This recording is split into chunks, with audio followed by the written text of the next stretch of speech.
Kita ini memang diminta, dan kita ini harus menjadi muslim yang bijak, yaitu dengan mencintai budaya kita sendiri.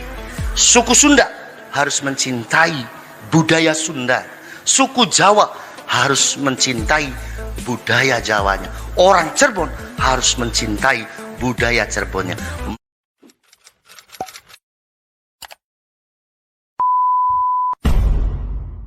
Gak apik, gak. Fattafarruqu sababud dha'fi wal khidlan wal fasal fi jami'il aznan. Yang namanya berpecah belah itu Mas, mesti menyebabkan lemah, terhina, gagal di sepanjang masa. Bal huwa majlabatul fasad. Bahkan perpecahan itu mendatangkan kerusakan. Wa matiyatul kasad. Dan seakan perpecahan itu kendaraan yang menghantar pada lesunya ekonomi, lesunya perdagangan. Malam hari ini pelantikan pengurus perjuangan Wali Songo Cirebon diadakan di pondok kami. Ini adalah bentuk daripada dukungan kami kepada PWI. Saya sudah katakan di media bahwa PWI itu bagus sekali. Bukan karena ketuanya kakak saya, bukan. Malah saya ini nggak boleh deket-deket dengan Syarif Abbas. Ngobrol serius 1 menit, kesananya itu berantem kalau saya dengan Syarif Abbas. Makanya jangan deket-deket. Jadi saya ini sangat objektif mendukung PWI. Bukan karena Syarif Abbas kakak saya, bukan. Tapi karena programnya itu yang membuat saya ini sangat mendukung. Pertama adalah pelurusan sejarah, di mana di hari ini kita menghadapi satu tantangan. Banyak sekali oknum-oknum yang menyelewengkan sejarah kita. Dari mulai NU, yang menurut saya pribadi itu bukan hanya sebagai sebuah organisasi atau jamaah, tapi NU itu amanat syariat bagi saya. Di hari ini ada oknum-oknum yang membelokkan sejarah NU. Yang kedua adalah pemalsuan nasab, di mana pemalsuan nasab ini dipakai oleh mereka untuk mengelabui dan mendoktrin masyarakat dengan tidak baik. Di darah saya ini ada darah Rasulullah. Di darah saya ini ada darah Nabi Muhammad SAW. Tetapi itu bukan sebagai sebuah contoh tauladan. Itu dipakai dan dipergunakan untuk membohongi masyarakat. Bahkan yang lebih kejam daripada itu, untuk menindas masyarakat. Yang padahal secara nasab, kajian dari Kiai Imaduddin Osman ini hal yang sangat luar biasa. Membuktikan bahwa secara nasab mereka ini batal. Bukan turunannya Kanjeng Nabi, yang justru malah turunannya Kanjeng Nabi itu adalah keturunan Wali Songo. Saya cucunya Syekh Syarif, begini-begini kata saya di turunannya Nabi. Ada yang ngomong, masa turunan Nabi cungure pesek kiri jari kita.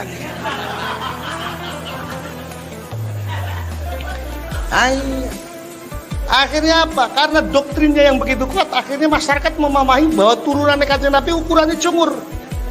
Kalau ukurannya cungur, masa saya dengan Syarif Abbas beda keturunan? Ya kan? Syarif Abbas ini kan hidungnya pancung. Kalau dikatakan turunannya Nabi, wajar, pantas. Wajahnya ini Arabi. Kalau saya Cirebon Tulen, Pak. Mulane lagi kita ngomong mungkinan turunannya Sunan Gunung Jati, mungkinan turunannya Kanjeng Nabi. Anas ngomong, masa turunannya Kanjeng Nabi cungure pesek kirik aja gitu.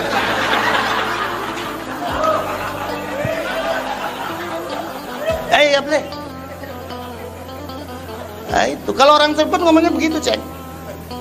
Kirik. Kalau orang Jawa Timur jajuk gitu kan. Nah, ini perlu diluruskan. Kiai Imaduddin mengupas soal nasab, yang kemudian ditemukan pada dasarnya adalah kita yang memiliki jalur nasab yang pas dengan Rasulullah. Tujuannya adalah bukan untuk sombong-sombongan, tujuannya adalah bukan untuk dipamerkan, tapi tujuannya adalah sebagai contoh toladan bagi pribadi kita. Saya sampai di hari ini jangankan nyontoh Kanjeng Nabi, nyontoh bapaknya sendiri saja saya belum bisa, apalagi nyontoh kakek saya. Diceritakan yang namanya Mbah Muta'ad ini besok dinyatakan umur 15 tahun itu sudah berpuasa. Sampai ketika wafatnya beliau ini dalam kondisi berpuasa. Kakek saya. jatuh kepada saya cucunya. Untung bulan Ramadan pol saya itu puasa. Untung di sunnahnya Syawal, orang-orang pada 1 minggu, saya cukup 3 hari saja. Ada yang nanya, Rip, ngapa di puasa makan telung dina? Bisa jarewel dari kita, ganjarannya pada baik dari kita. Teka mengkononnya tergantung ikhlasnya. Maksudnya tergantung ikhlasnya. Ente sih puasa seminggu pameran, kita sih telung dina menang-menang baik dari kita. Ya inilah. Nah, maka yang terjadi akhirnya apa? Di Indonesia ini tidak terasa terjadi Arabisasi, Pak. Arabisasi itu nggak benar bagi kita orang Indonesia. Kenapa? Karena Rasulullah sendiri itu mengajarkan tentang nasionalisme kebangsaan. Ketika beliau mengatakan ana Arabiyun, saya Arab, dan siapa yang membenci Arab berarti membenci saya. Itu bukan semata-mata Rasulullah mengajak kita untuk mencintai orang Arab. Kalau hadis itu dimaknani bahwa kita harus mencintai orang Arab, pertanyaannya, apa yang harus kita cintai dari orang Arab di hari ini? Orang yang kerap kali mempermainkan hukum agama, orang yang kerap kali melecehkan wanita-wanita Indonesia, kerap kali TKW kita ini menjadi kambing hitam hukum bagi mereka. Rasulullah mengatakan ana Arabiyun, itu nasionalisme kebangsaan. Kenapa? Sebab kalau kita teliti dari sisi nasabnya, yang namanya Rasulullah itu sejatinya bukan orang Arab, Pak. Rasulullah itu mu'arrab, orang yang diarabkan. Beliau adalah cicit dari Nabi Ismail alaihissalam. Nabi Ismail adalah putra dari Nabi Ibrahim alaihissalam. Semenjak kapan Nabi Ibrahim hidup di Arab? Beliau dilahirkan di Babilonia. Kemudian beliau uzlah ke Palestina, yang secara letak Palestina ini masuk wilayah Israel. Israel di dalam Al-Quran Allah menyebut dengan sebutan bangsa tersendiri, ya Bani Israel. Jadi Rasulullah itu sejatinya bukan orang Arab. Kalaupun beliau mengatakan ana Arabiyun, dan barang siapa orang yang membenci Arab berarti membenci saya, itu adalah nasionalisme kebangsaan. Maka mencerna hadis ini harus dilihat konteksnya. Konteksnya adalah nasionalisme kebangsaan. Maka kalau kita mau mencontoh apa yang dikatakan oleh beliau, kata beliau ana Arabiyun, maka jatuh kepada kita umatnya yang ada di Indonesia, katakan ana Indonesiun. Kalau beliau mengatakan siapa yang membenci Arab berarti membenci saya, jatuh kepada kita umatnya di Indonesia, katakan barang siapa yang membenci saya, membenci saya Indonesia berarti membenci saya. Itulah. Nah ini Habib ki goblok-goblok, langkah sing bisa sih ya. Langkah sing bis. Mulai sing arane Bahar Smith maca kitab kualik, Pak. Itu huruf Arab tuh ditulisnya sing tengen marani sing kiwe marani tengen, diwaca sing tengen marani kiwe si prida. Wah, toling rasaiku mu'allim. Begitu itu. Na'udzubillahi min dzalik, tsumma na'udzubillahi min dzalik. Terjadi Arabisasi sehingga sekarang ini orang Indonesia itu kalau ngomong gak gaya Arab, disangkanya gak gaya. Anak liko ukhti akhi gabal gabul. Saya bilang, kenapa ente pakai bahasa mengkonon? Jadi dia ngomong, bahasa Arab Kang afdol. Iya, bahasa Arab itu afdol, tapi sing Quran nih. Hari ana wong mati diucapkan inna lillahi wa inna ilaihi raji'un. Ketika kita mendapatkan belai ninggalan, astagfirullah. Ketika kita melihat sesuatu yang menakjubkan, subhanallah. Ari akhi ukhti gabal gabul bahasa congor irit kita. Nggih nama nggih. Nah, kalau Syarif Abbas ini pintar bahasa Arab. Kalau saya nggak bisa, saya bisa bahasa Arabnya sesuai nahwu sorof. Makanya ketika saya umroh, saya lagi ngopi di warung. Saya nuang kopi luwak pahit kopi, Bu. Ada orang Arab datang. Malkah huwa ya haji? Ki kopi apa?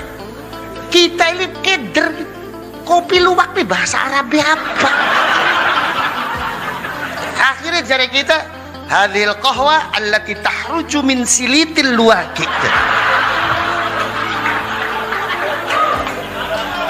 Ya tuli bahasa Arabnya apa kopi luwak? Kata teman teman saya yang di samping tuh, Gus, kalau kapal api apa Gus bahasa Arabnya? Safinatun nar.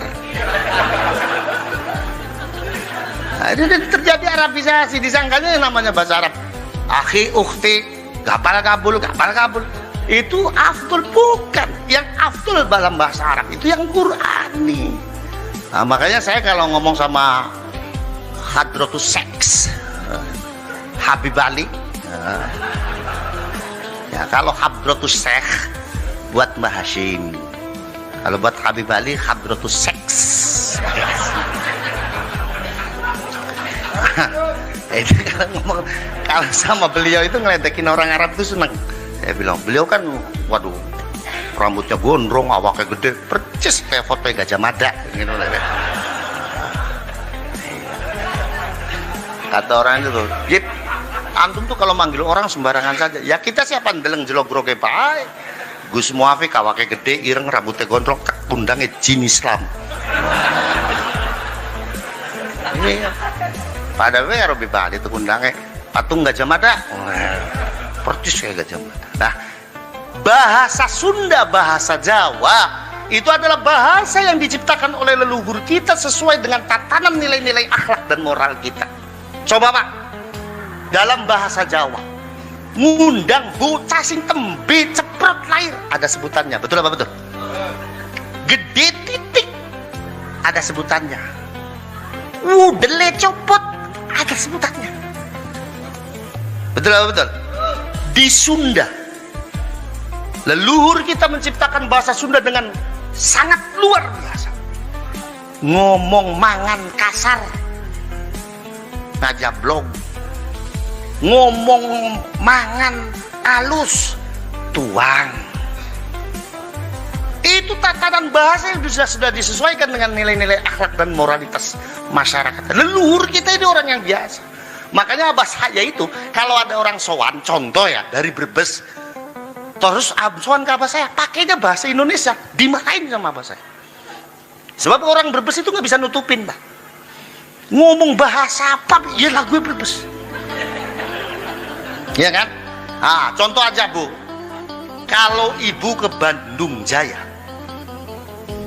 Brebes Selatan, itu ada daerahnya Brebes tapi bahasanya Sunda, lagunya tetap Brebes. Di rompokna tabu sabaraha Kiai, lah tabu genep geni teka butuh bae. Eta colokan mikna dikadiekeun no, tetep anak itu. Orang Brebes itu sama dengan orang Madura.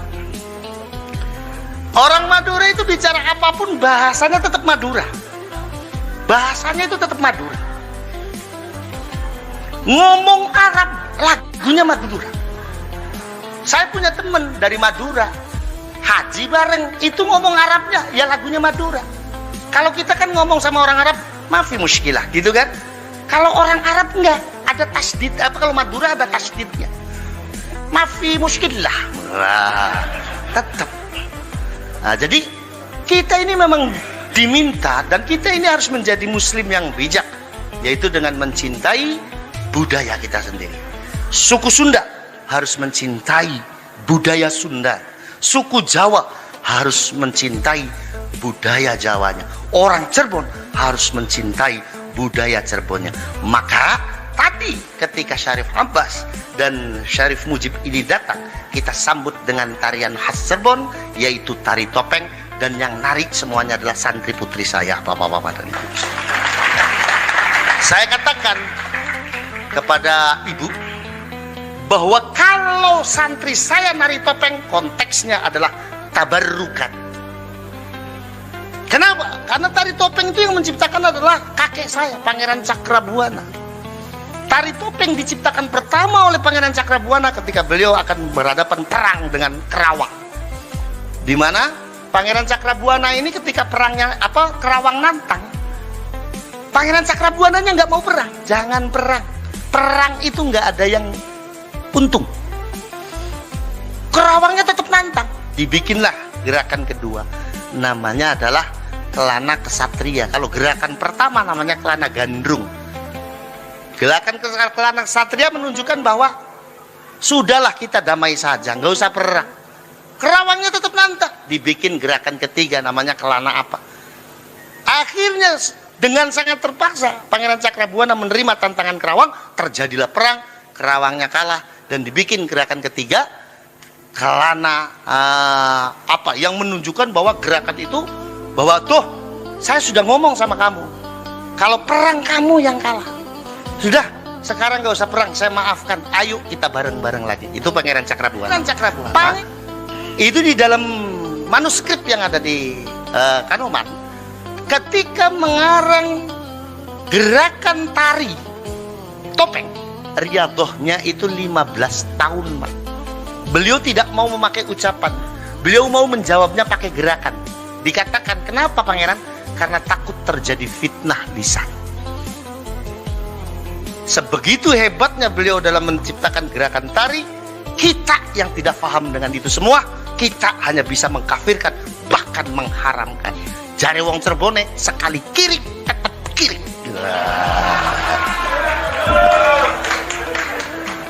Nah inilah, saya meriset sejarah Cirebon itu kurang lebih 4 tahun dengan almarhum almarhumlah Dr. Affan Safari Hasim, ahli filologi yang beliau juga masih keluarga dari Kesultanan Cirebon. Meriset dan saya menemukan semuanya. Sampai sintren maknanya apa. Banyak sekali. Sak telembuk itu riset nih. Cuma beli ketemu jawabannya ngapa sih Rada? Di telembuk beli ketemu jawabannya.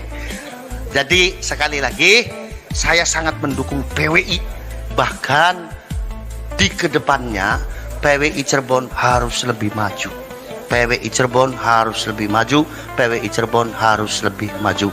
Ingat, di pundak kita ada amanah perjuangan dari Wali Songo, yang itu adalah guru bagi ulama-ulama kita di Jamaiyah Nahdlatul Ulama.